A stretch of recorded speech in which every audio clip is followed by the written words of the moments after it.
Assalamu alaikum. My name is FaranTaimooraButt. I am a student of PIAIC Web 3.0 Group F. Let's start with our presentation. So, what is Metaverse? So, let's answer this question by starting with the history of Metaverse. So, if we go back to 1992, there was a novel published named Snow Crash. The author of the novel was Neil Stephenson. The main point to ponder here is that it was one of the first novels to use the word metaverse.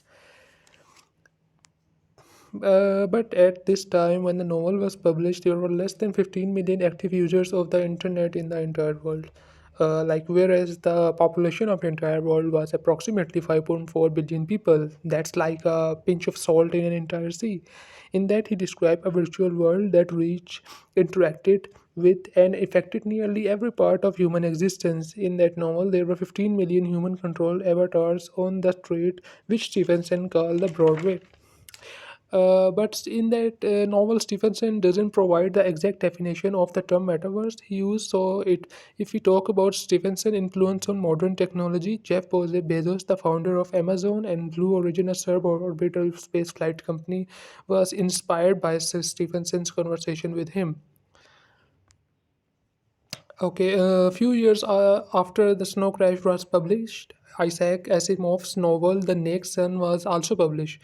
In that novel, he described a society where face to face interactions are considered wasteful. In that novel, he described that socializing in the society takes place via remotely projected holograms and 3D televisions.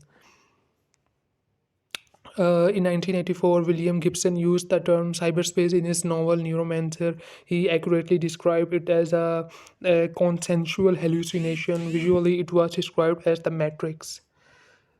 Oh, and then, inspired by the Neuromancer, as I think you have already watched the film Matrix, Lana and Lily Wachowski repurposed the name in their film The Matrix.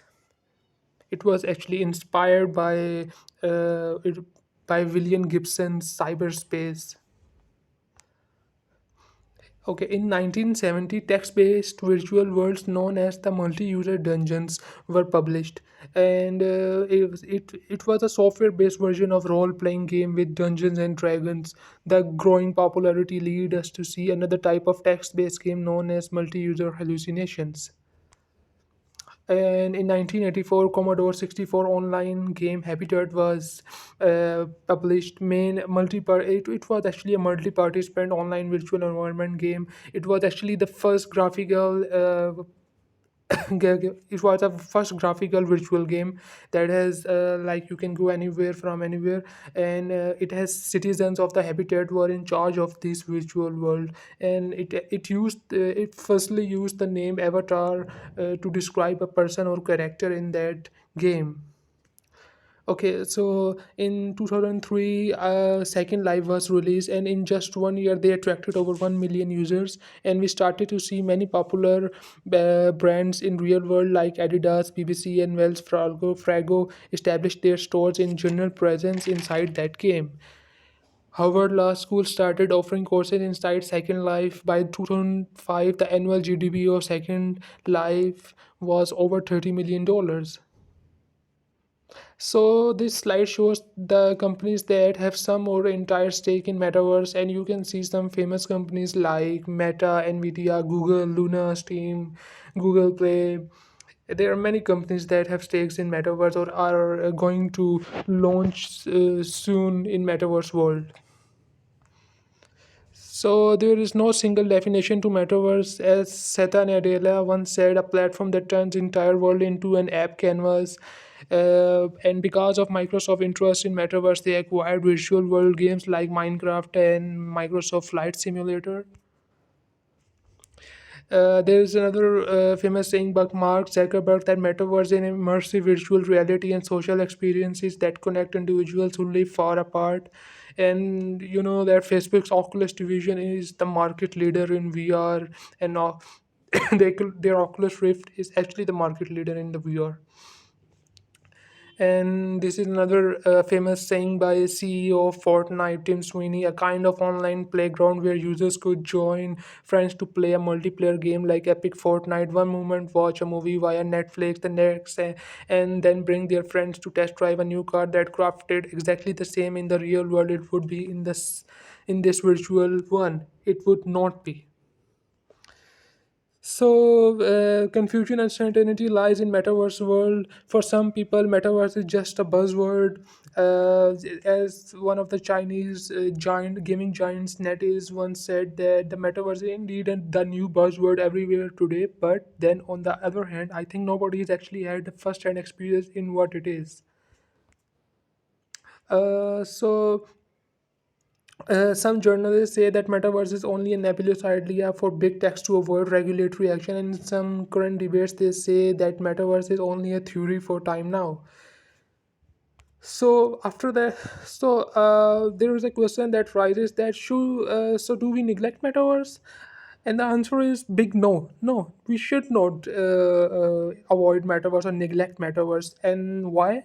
Let's read some case studies for that. Microsoft once neglected the touch smartphone and they never recovered their loss against iPhone. And Facebook, for much of the time, focused only on their website and did not focus on the App Store application. And they have to face a huge flaws. They had to give up their huge market cap for that. Even some companies like Fiber Network, KPN, WestQ vanished because they didn't care much about the future. Whatever you are metaverse believer, skeptic, or somewhere in between, you should become comfortable with the fact that it is too early to know exactly what a day in life might look and feel like when the metaverse arrives.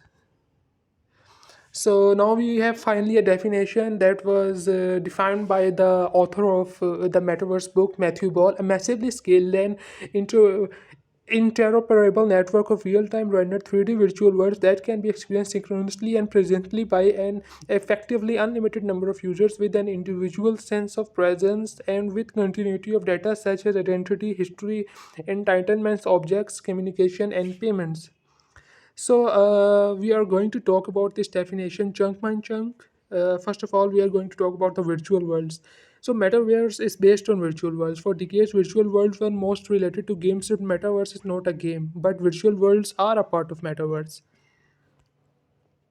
This is a distribution of sub-open world game in genres. You can see the adventure, racing, role-playing, shooter, simulation, strategy, all have stakes in Metaverse. Next aspect of metaverse is that it is in three dimensions. Why 3D? Because real world is in 3D. So in order to make transition from real world to virtual world, we need 3D. Next our metaverse is alive, so it is real time rendered at least 120 frames per second. In metaverse we should be able to exchange things like if you are in Minecraft and you want to sell your Minecraft skin in Roblox, you should be able to do it. In short, we want to say that computer systems software can exchange and make use of information sent from one another. Now we want metaverse should be massively scaled. Metaverse should be an open world with meta galaxies that are subordinate. So metaverse we can call them collection of virtual worlds. Okay, the next thing is metaverse should be persistence. For now, actually, no game shows full persistence. You have to end that game at some point in time, but we are hoping that at some point in time we will find full persistence for metaverse. We will find, as in some games like World of Warcraft, shows some signs of persistence. Uh, the most important thing is metaverse should be synchronous, so we want in metaverse to have a shared experience, players to have shared experience, and this is possible if we have high bandwidth, low latency, and sustained and uninterrupted connection to a virtual world server. We also want metaverse to have unlimited users. So how far are we currently? Games like Fortnite can hold up to 100 players, and World of Warcraft have a 1500 square kilometer virtual world, and they also where everyone has distinguished avatars. Metaverse is soon going to be the next intranet. We can already see precursors to metaverse like Minecraft, Roblox, and also there is real-time rendering engines like Unreal Engine and Unity. So How our video games are driving the next internet. So gaming is a 180 billion leisure industry, seems poised to alter the 95 trillion world economy, that is metaverse. So for decades, most technically capable GPUs and CPUs owned by a household or small business were typically a video game console or gaming focus. Even I get to get I studied that US Air Force used like 200 million PlayStations to make a supercomputer. And there is also a NVIDIA GPU manufacturer is one of the 10 largest public companies in the world. So video games are driving the next internet. And NVIDIA is also largest buyers were crypto miners and gamers. So that's it. Thank you. And if you have any questions, please you can email me at my Gmail account, or you can even WhatsApp me, and my GitHub repository is also given.